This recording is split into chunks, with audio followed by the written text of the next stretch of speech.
வணக்கம். இன்றைக்கி Deepavali sweet recipe பார்க்க போகிறோம். அதில் வேறு ஒரு புது ஸ்வீட் பார்க்க போகிறோம். இந்த ஸ்வீட்ஸ்லாம் நம்ம வீட்டில் எல்லார் வீட்லேயும் ரொம்ப அதிகமாக குழந்தைங்க விரும்பி கேட்குற ஒரு ஸ்வீட்டு. இது குலாப் ஜாமுன் பண்ண போகிறேன். பொதுவாக மாவால் பண்ணுறவங்க உண்டு. கடையிலெல்லாம் இப்போல்லாம் கமர்ஷியல் பர்பஸ்க்கு ரவையை ஊற வச்சு பண்ணுறாங்க. அதை நான் உங்களுக்கு வேறு ஒரு வெர்ஷனில் காட்டுறேன். இது கடையில் இன்ஸ்டன்ட் மிக்ஸ் வழக்கமாக நம்ம வாங்குவோம் இல்லைங்களா, அது வாங்கியிருக்கேன். இது இந்தியாவில் என்னென்ன பேரில் கிடைக்குதுன்னு தெரியல. எனக்கு இங்கே கிடச்சிருக்கிற ஒரு லோக்கல் பிராண்டு நான் எடுத்திருக்கேன். 200 கிராம். இது 200 கிராம் பவுடருக்கு உண்டான மெஷர்ஸ் நான் சொல்கிறேன்.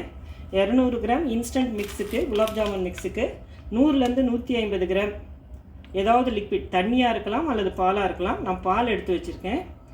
இது காய்ச்சி ஆறின பால். இது 100லேருந்து 150 மில்லி தேவைப்படும். நீங்கள் பிசையும் போது பார்த்துட்டு ஊற்றிக்கலாம். இப்போ நான் இதில் போட போகிறேன். இதில் ஏதாவது சின்ன லம்ப் இருந்தால் நம்ம அதை உடச்சிக்கலாம்.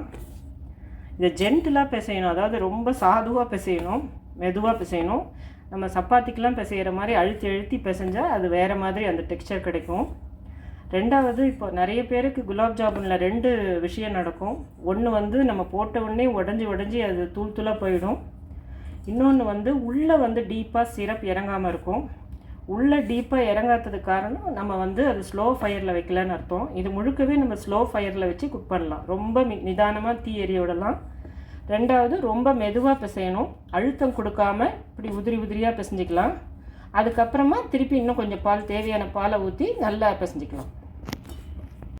இந்த மாதிரி கொஞ்சம் கொஞ்சமாக ஊற்றிக்கலாம். ரொம்ப அப்படியே ஈரமாக இருக்க வேண்டாம். கொஞ்சம் கொஞ்சமாக ஊற்றி தேவையான பால் எடுத்துக்கலாம்.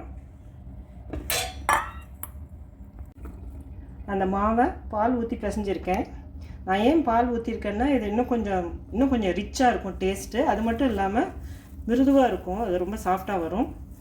இதில் இன்னொரு பிரச்சனை இருக்குது குலாப் ஜாமுனில்.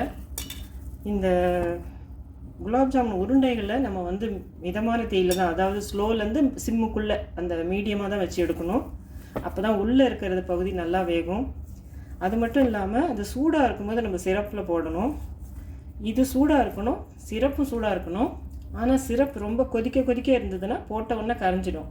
ஸோ சிரப் கொஞ்சம் வாமான பதத்தில் இருக்கணும். இப்போ நம்ம இதை உருண்டையாவோ இல்லை நீள்வட்டமாகவோ உருட்டிக்கலாம். ரொம்ப நிதானமாக ப்ரெஷர் கொடுக்காமல் லைட்டாக உருட்டிக்கலாம். இதில் நான் சுகர் சிரப் வைக்க போகிறேன், சர்க்கரை பாகு. அதுக்கு 650 கிராம் சர்க்கரை எடுத்துட்டுருக்கேன். இந்த குட்டி கப்பால் 5 போட்டால் 650 கிராம். நீங்கள் உங்கள் மெஷர்மெண்ட் படி வெயிட்டில் செக் பண்ணி 650 கிராம் போட்டுக்கலாம். அது கொஞ்சம் முன்ன பின்ன இருந்தால் பரவாயில்ல, நீங்கள் வீட்டில் இருக்க கப்பை வச்சு அளந்துக்கலாம். 650 கிராம் சுகருக்கு அதுக்கு ஈக்குவலான தண்ணி நம்ம ஊற்றுறோம் இந்த பாகு காய்ச்சறதுக்கு. இந்த பாகுக்கு பதம்லாம் ஒன்றும் தேவையில்லை. இந்த சர்க்கரையெல்லாம் கரைஞ்சி கொதித்து வரும்போது அந்த லைட்டாக பிசுக்கு ஸ்டார்ட் ஆகிற நேரத்தில் நம்ம நிறுத்திக்கலாம். இது ஜஸ்ட்டு சும்மா தொட்டு பார்த்தா பிசுன்னு இருந்தால் போதும், பாகு பதம் வேண்டாம். இதில் 1 டீஸ்பூன் அளவு நான் ஏலக்காய் தூள் போட போகிறேன். உங்களுக்கு வேறு ஏதாவது ஃப்ளேவர் சாஃப்ரன் வேணுன்னா ஒரு சிட்டிக்கு போட்டுக்கலாம். சில பேர் வனிலா எசன்ஸ் கூட ஊற்றுறாங்க. நான் ஏலக்காய் தூள் போட போகிறேன். 1 டீஸ்பூன் ஏலக்காய் பொடி,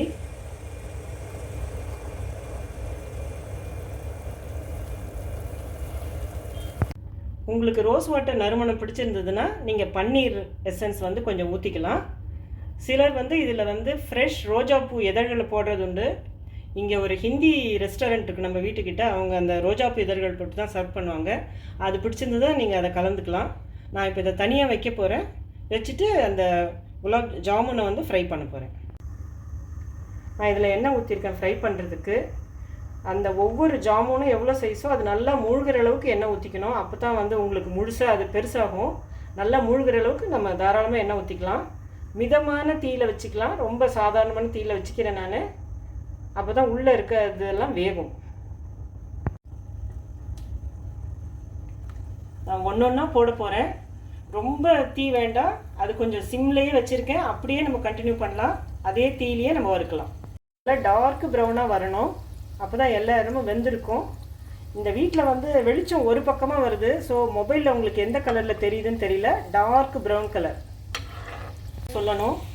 அந்த மாவு நம்ம பிசைஞ்சதுக்கப்புறம் அந்த உருட்டி வைக்கிற வரைக்கும் அந்த மாவு அந்த ஈரப்பதத்தை இழக்காமல் இருக்கணும். இல்லைன்னா உதிரி உதிரியாக உடஞ்சிடும். அதுக்கு மேலே வந்து கொஞ்சம் ஆயில் தடவி வைக்கணும்.